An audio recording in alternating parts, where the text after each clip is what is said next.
کہ ارشد ندیم صاحب بھی اب یہاں تشریف لا چکے. ارشد ندیم صاحب، آپ نے تو قوم کا سر فخر سے بلند کر دیا، ماشاءاللہ کمال ہی کر دیا آپ نے کامن ویلتھ گیمز میں اور اس کے بعد ترکی میں بھی.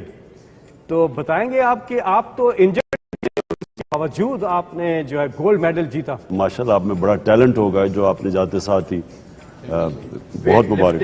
ویٹ لفٹنگ میں Nooh Dastgir Butt from Gujranwala, remarkable performance اس نے بھی. تو کیا جذبہ تھا وہ؟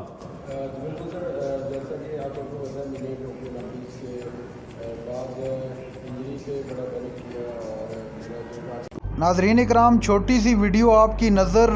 عمران خان حکومت میں نہ ہونے کے باوجود ارشد ندیم 1 سال قبل جب گولڈ میڈل جیت کر آئے تو انہوں نے اپنی جیت کپتان کے نام کی. یہ ویڈیو آپ دیکھ سکتے ہیں. عمران خان نے ارشد ندیم کو بہت مبارکباد بھی دی گولڈ میڈل جیتنے کے بعد. اب ان کی محنت کو جو ہے کوئی اور اپنے حصے میں ڈالنے کی کوشش کرے گا، جو کہ میرے خیال سے ناکام کوشش ہوگی.